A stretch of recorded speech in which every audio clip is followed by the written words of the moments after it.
Well, thank you for the introduction, and hi everyone. Thanks for joining me, and I'm really thrilled to be here today with Danny Spears. I'm going to start you off with an easy one, Danny. Are you ready? I just want to, for the people on the call, can you start by just telling us a little bit more about the Ozone Project, perhaps starting with a bit of background and then taking us on into some information about your tech stack? Yeah, sure. And thank you for inviting me as well, Katie, and indeed Beeswax as well. So I am Chief Operating Officer, and I suppose that role is pretty broad in that it leaves me very close to the marketer as they consider their investments and their KPIs, but equally as close to the publisher as they consider their setup and their monetization. And for me, I think that's where the opportunity lies. I think it's fair to say that programmatic technology to this point has been largely disintermediating, and our focus at Ozone is to bring together marketer and publisher, to bring them closer in such a way that delivers mutual benefits. So I guess kind of some forming thoughts that led us to where we are. Three points of context, if you like. Firstly, for brands, digital advertising still needs to deliver on its promise of delivering real scale and real business results. And I think we got a reminder of that in the last couple of weeks when we saw the ISBA PwC AOP report, which called out the inefficiency and uncertainty that exists in the supply chain and will leave investors understandably concerned about the efficiency of their investment and their return. Now, secondly, you've got consumers who must be front and centre, and we are living in a disorientating world these days, and I suppose that drives folk towards trusted news content as a point of reference, as a critical point of importance, even more so during these testing times. And then for an industry, again, we believe it's important to close the gap between marketer and publisher in order to rebuild trust and value in the media ecosystem. So I guess we set out with those points of reference in mind, with the view that we wanted to build the advertising ecosystem of the future, and that ecosystem is one that's built on real people, real attention, and which delivers real business results. And today, we're in an exciting position. We're still relatively young, a couple of years old in terms of trading, slightly longer in terms of kind of strategy and planning, but we're already a destination for high quality digital environments. We reach 99.6% of the UK adult online population. That's more than Amazon, that's more than Facebook. It's on par with Google, but unlike those others, all of the content that we represent is professionally curated. So I think you've got some fundamentals there that feel really important, and I guess explain our philosophical position and what we're coming at to address that. Yeah, it's super interesting. Yeah, that's super interesting, and I think it's really fascinating to hear you talk a little bit about trust and the role of quality curation of content. Your experience in premium news publishers sort of lends you to that. Can you share a little bit about how you've seen that space evolve, maybe over the last sort of 5 years, as programmatic, well, as digital first and programmatic have sort of come to the fore?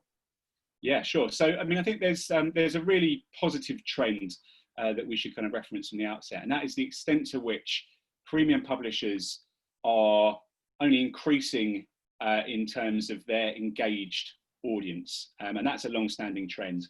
And I think that's only been accelerated by the current situation. I suppose coronavirus certainly, but also kind of the wider political context with Brexit and the US elections before that. And so consumer attention is gravitating towards these quality platforms, but yet there's a fundamental disconnect. Despite the growth in digital attention, and the growth in kind of digital online audiences, the proportion of ad spend that's actually reaching quality publishers is actually declining.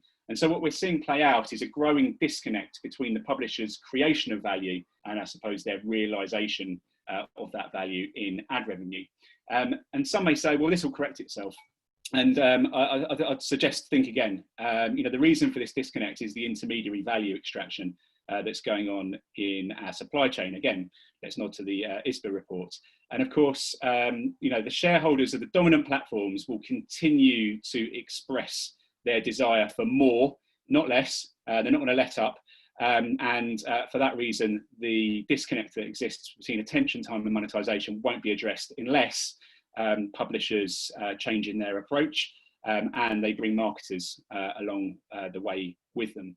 And I think there's also kind of this short-term impact that's kind of emerged over the last 8 weeks or so with coronavirus. And that is the extent to which, lots of businesses are under pressure. And I think that the same is true of ad tech. And it's forcing innovation. And innovation is a fantastic thing in its own right. However, publishers should be concerned when that innovation looks competitive.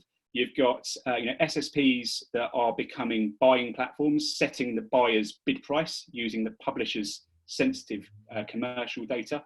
And you've got, I suppose, data platforms that are becoming marketplaces. And in both instances, you've therefore got your what should be as a publisher, your trusted technology providers, service providers, essentially becoming competitive and seeking to win pounds of ad spend from the very same people your sales team are going after as well. So I think there's a fundamental issue in that kind of in the backdrop, but change is coming. So that conflict of interest effectively is what you're saying, right? People who are working on both sides of the ecosystem. What makes you think that that's like, because that seems to be a change that's coming more and more, not less than less. Like, how do you see that evolving?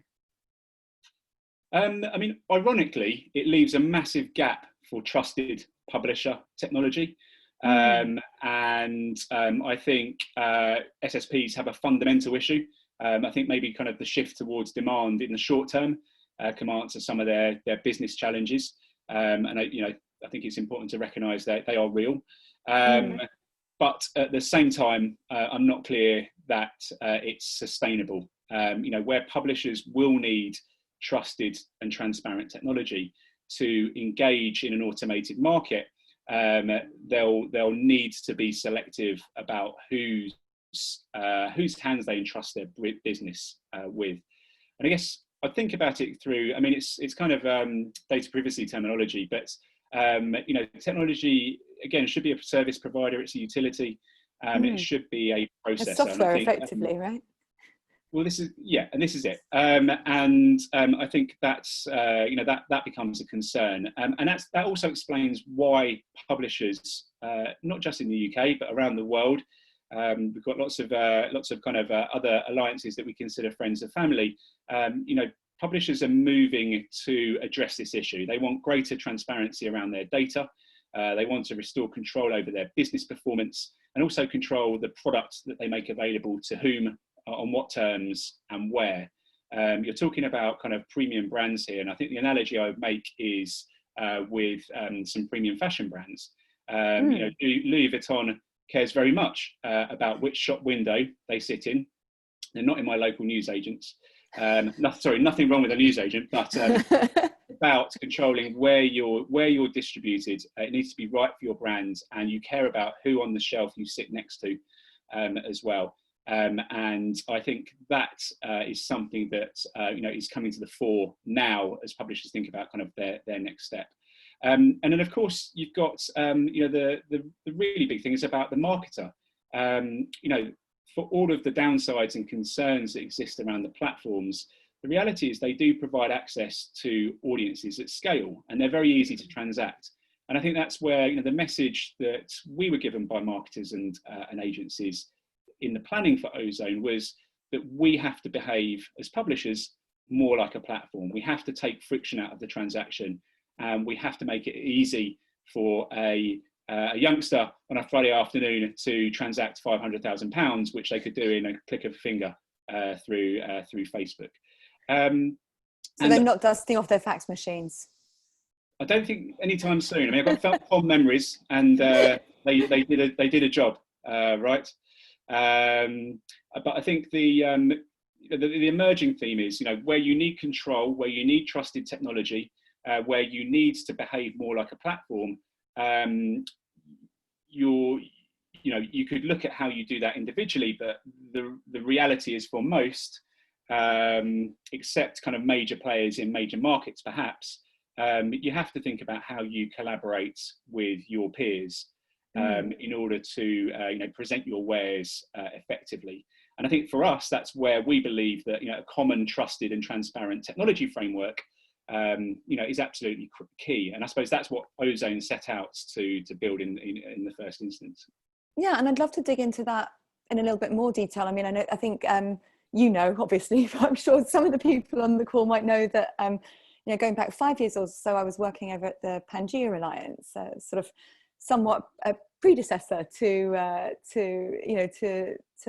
what you're building together with the rest of the team at the Ozone Project. And I know a lot of those alliances are built on different technology, some on partners who do work on both the buy side and the sell side. I mean, how is Ozone sort of approaching that stack from a sort of different perspective, from a different sort of philosophy? Let's put it that way.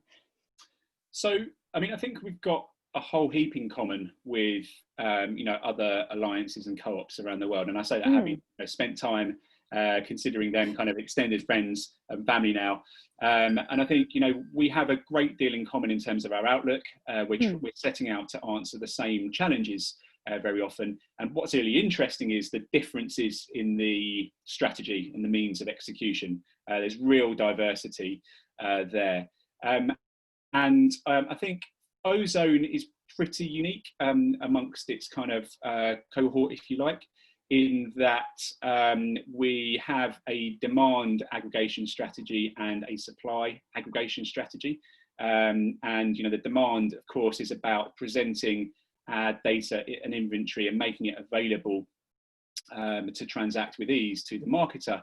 But the supply piece is a fundamental sort of prerequisite, we believe, in terms of normalizing supply and making it accessible at scale, and being able to do some really smart things with it around kind of enrichment in particular. And I think that's where we're different from others. It's meant that we've invested really heavily in certain areas of our stack.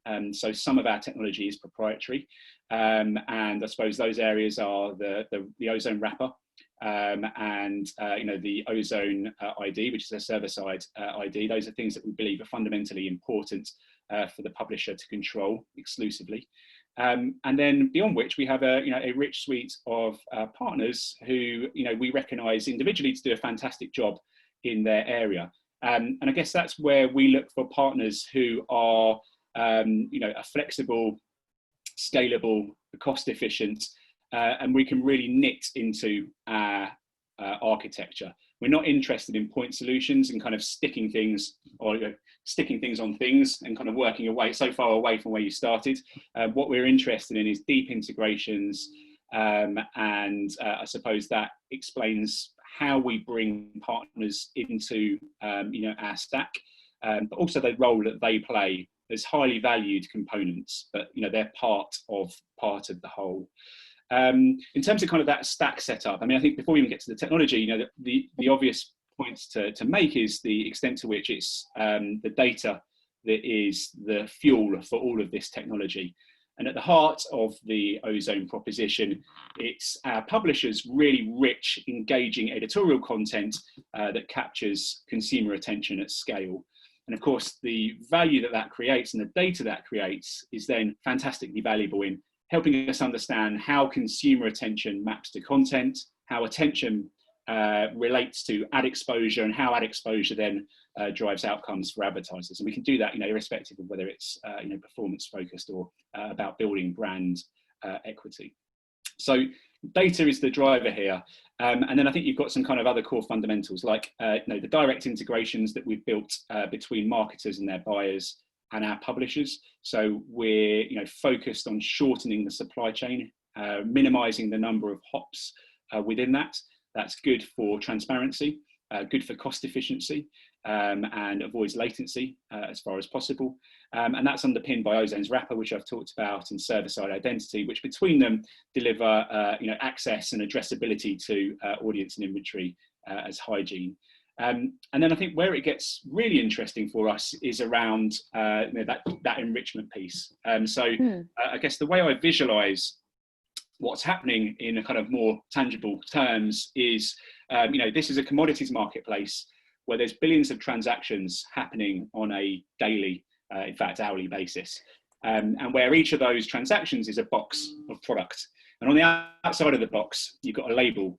Now, unfortunately, the challenge is most of those labels are blank today. So publishers create all of this value and engagement. They have an amazing understanding of their audience, but yet when that impression gets sent into the open marketplace, it's stripped of all that value. And of course, you've got things, a commodity that could be gold that's rewarded with a copper price.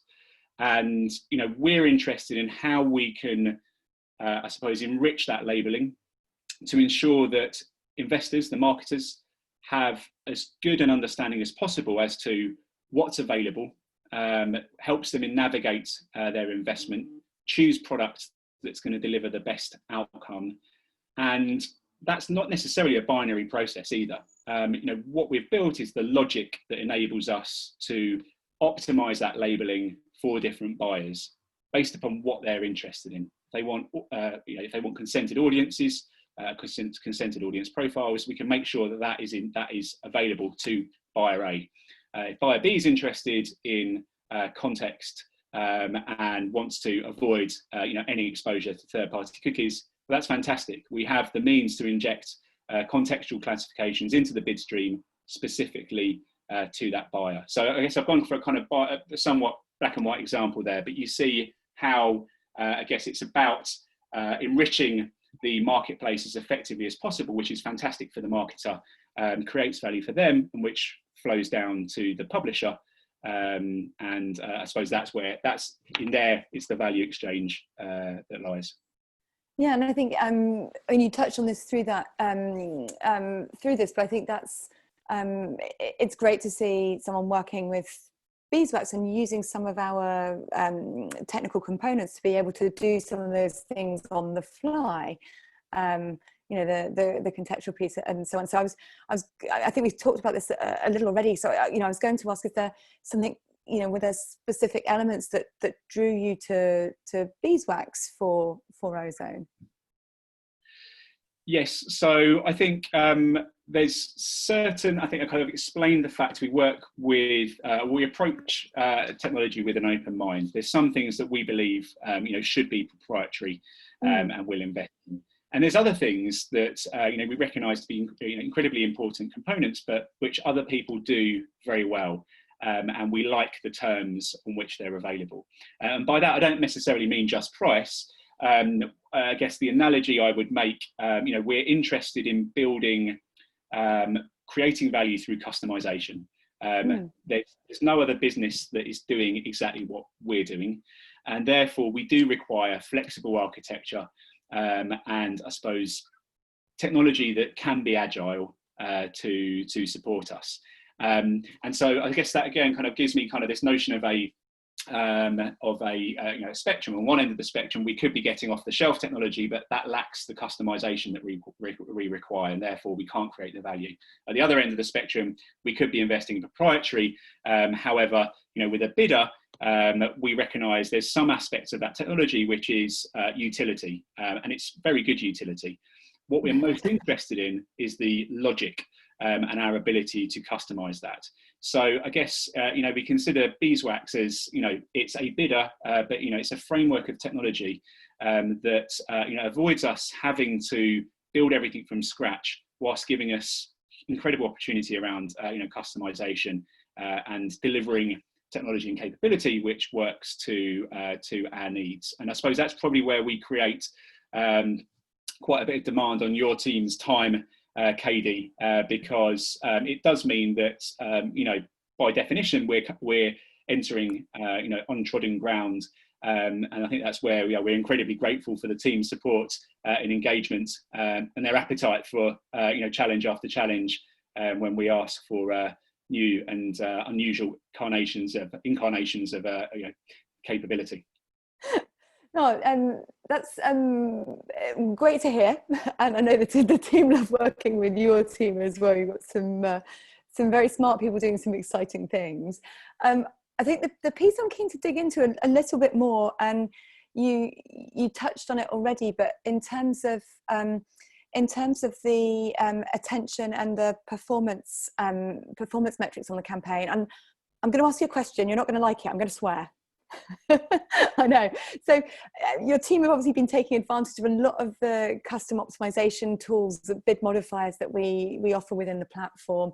And I know they've seen a big uplift in CTR, which is the scout, through that. I believe you asked the question. I know. But tell me, can you talk a little bit more to maybe direction of travel? Like it's great to be able to work to a metric that a lot of people do still focus on, but what are your plans for more sort of innovation around optimization? So, I mean, I think it's important. Just don't hang up. Just to frame the question, because I think, you know, it's really, you know, I love talking about, you know, our approach to technology, and many will find it really interesting, as we do when others share.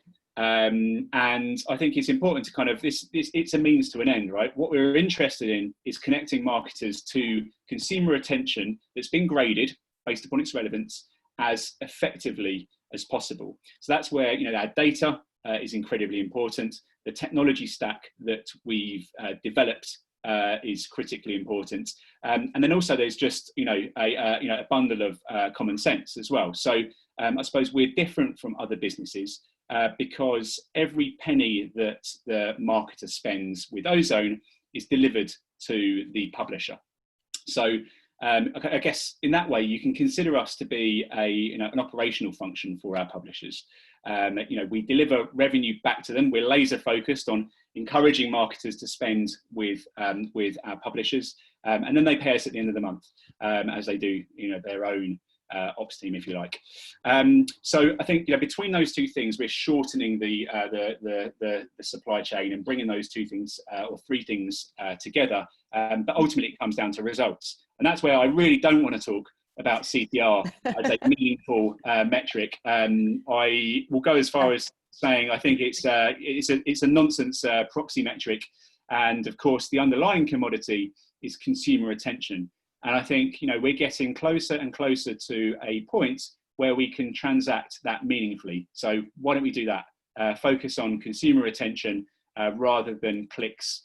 And I think that absolutely talks to our position as premium publishers. We work in a marketplace which has been constructed, you know, based upon volume. It's a quant-based marketplace, and that's fantastic for intermediaries who are encouraging marketers to spend, you know, vast sums of money across long-tail sites, all because it delivers clicks. And I think there's you know, that's an issue when premium publishers are bundled in with that. And where we stand to deliver something different. Again, rich engagement and the opportunity to move brand metrics and build brand equity.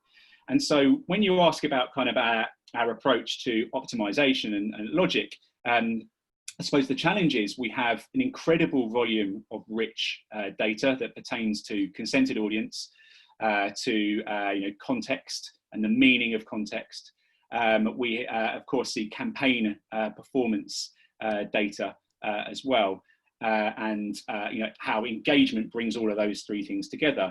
And what we're interested in is understanding how those things you know, interrelate in order to deliver a certain campaign outcome, and off the back of which we want to make sure we're adjusting our bidding logic to invest in opportunities which stand to deliver the biggest impact for the marketer.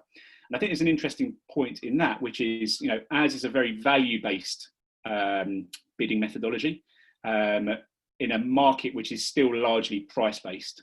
And that's a fantastic thing because it gives us advantage. It means that we can connect our advertisers every time to the prospects that are most likely to deliver value to their business. And I guess we encourage others to kind of think similarly in terms of how they bid and buy, and that does require data. And I suppose it does mean that you end up taking a more dynamic and value-based approach to your bidding values, and how you look to I suppose acquire certain subsets of opportunities.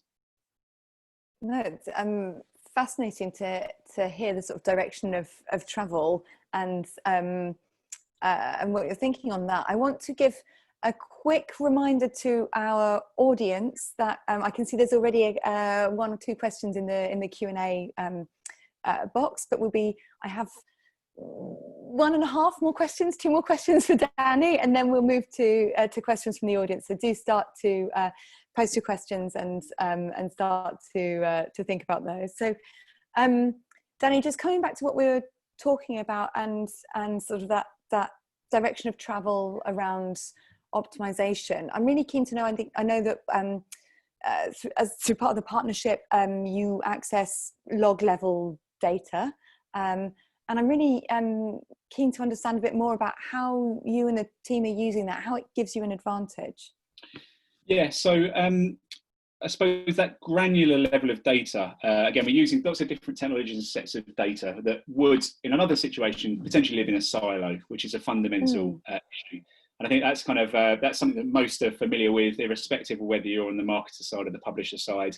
You're used to your DSP data sitting in a certain place, potentially being stripped of IDs that allow you to do anything with it.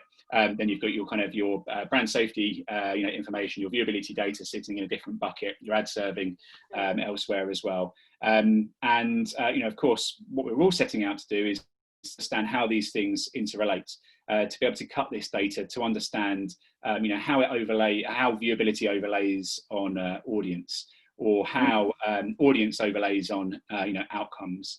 And so I guess the Loglevel data that Beeswax are able to provide is a key input into our data foundation, and that data foundation holds the data set, the incredibly rich data set that joins everything together, all of the things that I mentioned previously, and allows us to do some really interesting things. So let's come back to targeting, but let's talk about I suppose the insights, the fact that we're able to help marketers understand more about their customer and what their customer is consuming in near real time, or indeed how their customer actually boils down into really 2 distinct customer subsets.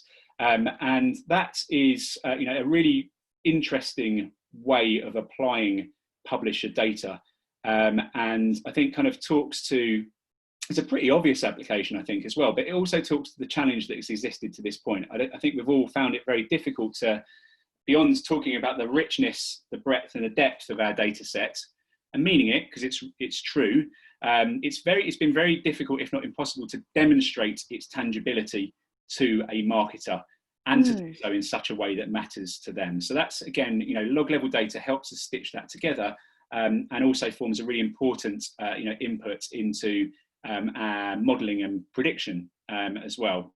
By understanding how things occurred in the past, we can take a more and more accurate view of how certain scenarios are likely to play out in the future as well. So it's a key ingredient, and we're grateful for it. I don't think we could operate in the way that we do without it. Yeah, no, that's fascinating. It actually leads me really nicely onto my final question, which is, we've talked a lot about the journey thus far. Like, what happens next? What does the future hold for you and the team? So I think we've taken a kind of a moment to look at our strategy. I think, as everyone probably has in the current situation, I think actually we feel absolutely confident that the path that we've set out down is the right one for us. And I think, if anything, the situation that's going on around us has kind of expedited its progress. So I think what we're going to see more of is direct integrations with key customers, using often their chosen technology, and conversely the departure from the open marketplace and all the niceties that it contains for both the marketer and the publisher. I think we'll probably see from a partnership perspective, we have again a really rich suite of partners who are incredibly important to us. I think, like publishers, we'll probably be focusing our attention on a smaller group of partners who become even more important to us strategically. I think that's a direction of travel for the publisher and marketer sides of the market as well. And then we're minded to continue working with other groups who want to drive change. I think it'd be very easy to settle for the status quo, but for marketer and for publisher, our primary actors, it doesn't work today. And so we're very focused on driving change. And I think I talked about our vision for an ecosystem that is built on real people and real attention, and that delivers real business results. So I think that hopefully gives a little bit of our thinking away without completely setting out on the roadmap. Well, we look forward to seeing it all become a reality as it continues to grow successfully. I think it's amazing to see how much progress you've made in just 2 years. Paul, I've managed to somehow lose the Q&A box. So do you mind running the questions for you? I do not mind. But before I do, a word from our sponsor.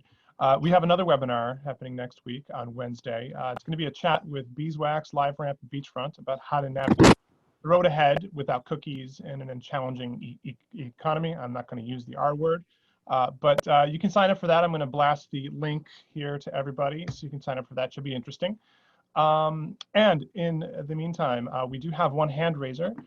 So I will promote you, Aditya. I hope I didn't mispronounce your name, to just join us here and ask a question live to our panel. So it'll just take a second for that to show up and for you to unmute and or turn on your camera, completely up to you. But we have a few other questions as well in the Q&A. But like I said, we'll prioritize the hand raisers first. So I'll let you go ahead and ask your question. Cool, thank you. Can you guys hear me? Loud and clear. Cool. Hey, hi, Katie. Good evening. Danny, thanks. Those were some really good insights. I had a quick question for you.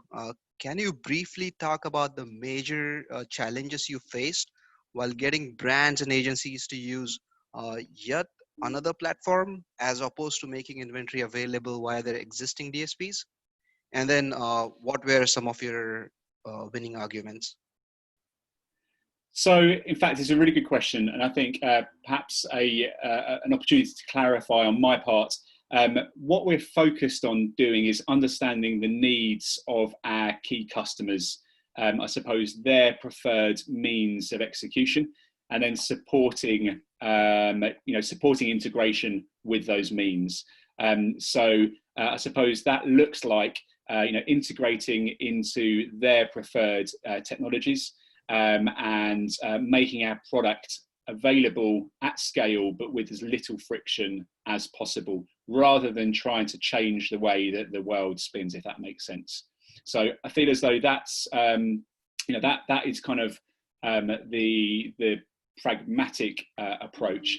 But that doesn't mean that we want to persist the status quo. We have a very clear view that, where marketers and publishers want to move away from the open marketplace, it's important to support a means to do so. So when I talk about those integrations, I also that nods to that direct philosophy. We're interested in building private exchange relationships effectively with key customers, rather than having this transact through an area of the market which neither party trusts, a transaction type even. Cool, thanks. Pleasure. And thank you for joining us and asking your question. Okay, so I will just, let me change your role to attendee again. All right, going down the list. I believe this is a question for Katie. Does your platform provide transparency, or maybe it's not, so I'll let you guys interpret it as you will. Does your platform provide transparency on the revenue side as well? I.e., can both the pubs and marketers see where every cent of their spend goes across the supply chains? Actually, I do think that might be for you, Danny. Yes, so I guess we've taken I suppose it's a transparent philosophy, and that has formed, our approach to, I guess, how we transact, what we make available, how we report on domains, the fact we don't obfuscate, campaign information, but also, I suppose, business practices as well. So, if you're a marketer, the promise is very clear. Every penny of spend arrives, with the publisher. If you're a publisher, what you get is a very clear view and understanding of your share of the whole by campaign, including your contribution in terms of data.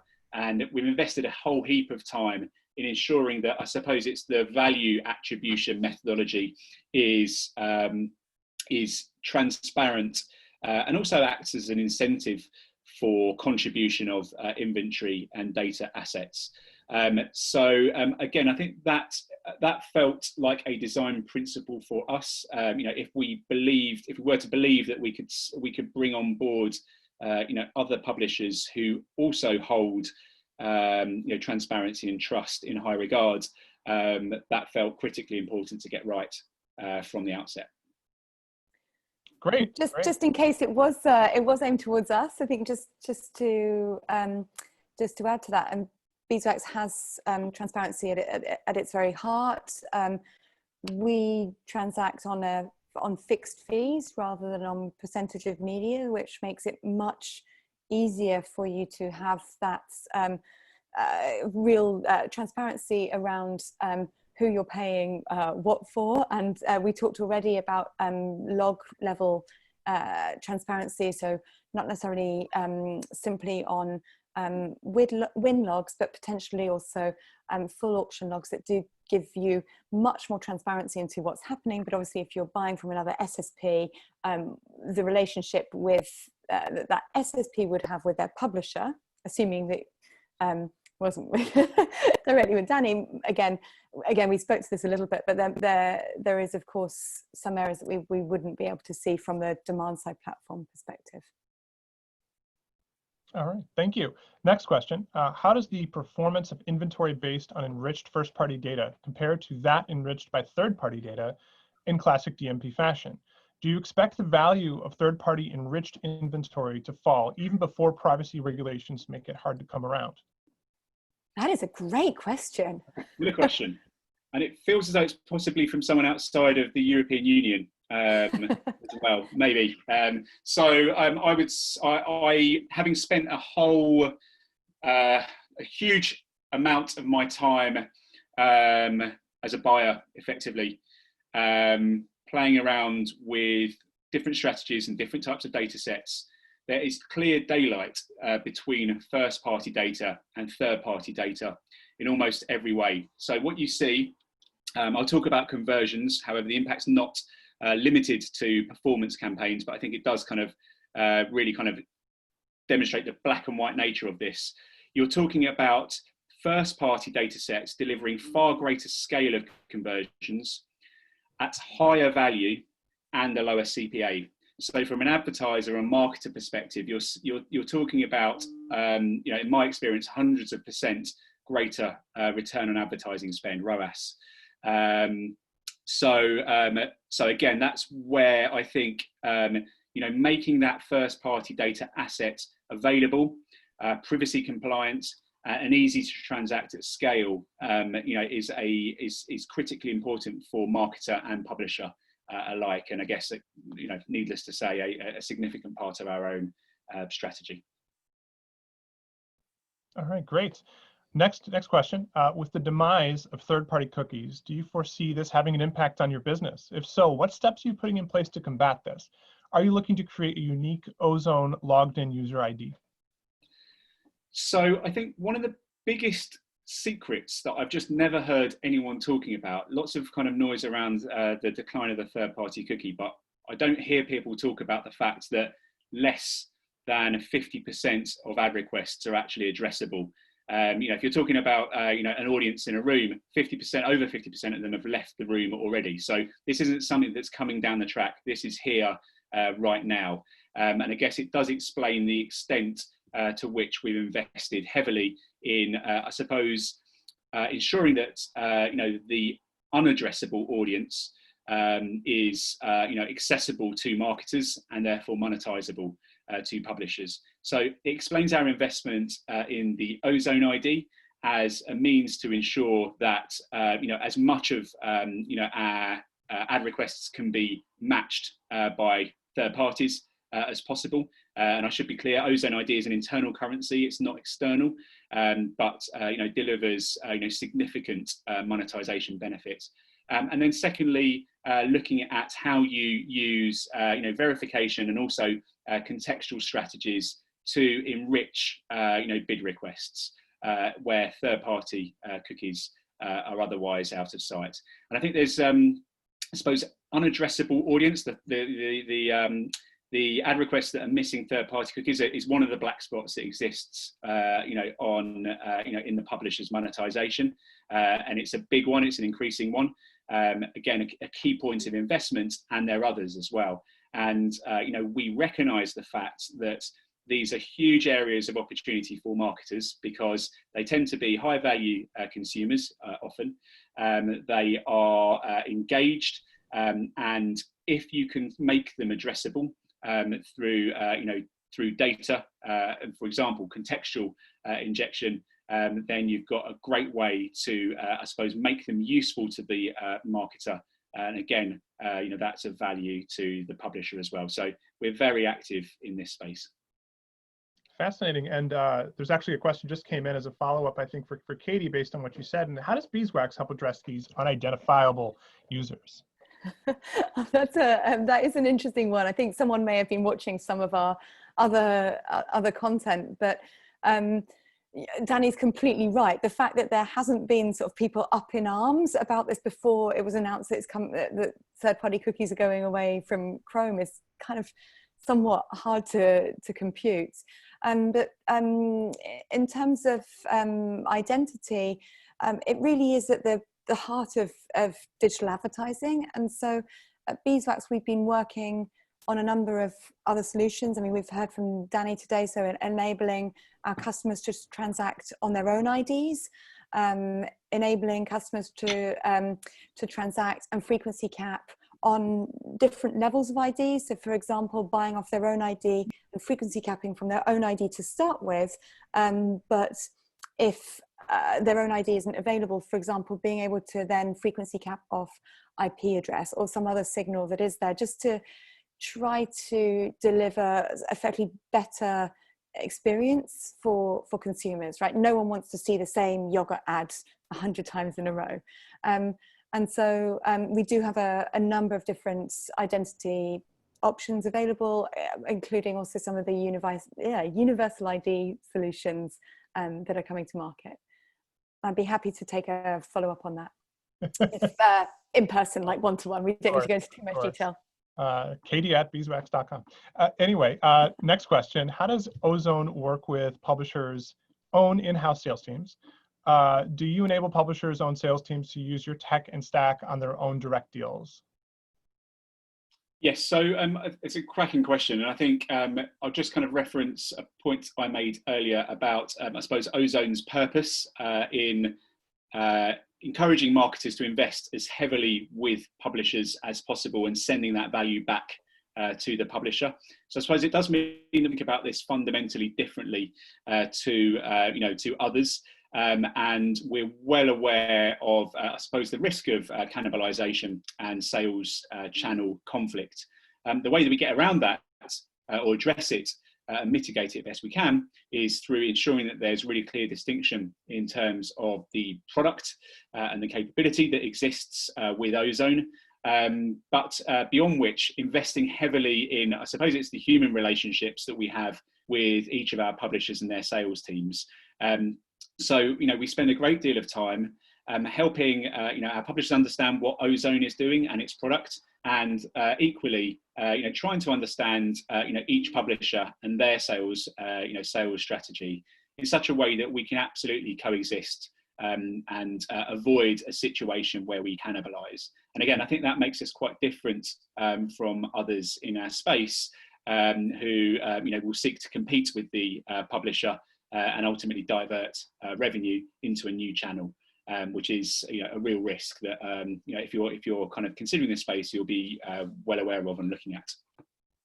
Okay, another one just in. Are Ozone working off a standardized taxonomy to categorize their first-party data? And do you think a shift to first-party data will be hindered by a variety of taxonomies? So again, I think that's a brilliant question. And I think the answer lies in the right taxonomy for premium publishers. And I'm hesitant to suggest that will be that will be the same taxonomy that classifies long tail audiences. Meanwhile, I see the value in standardization. So I guess to cut to the chase, what we're working to do, what we've done and what we're increasingly innovating around is how we create, I suppose, easy to access packages that are very clearly defined and I suppose do exactly as they're intended to do in terms of definition, and do so in such a way that is respectful and I suppose aligned with premium publishers. I guess what I mean by that is I'm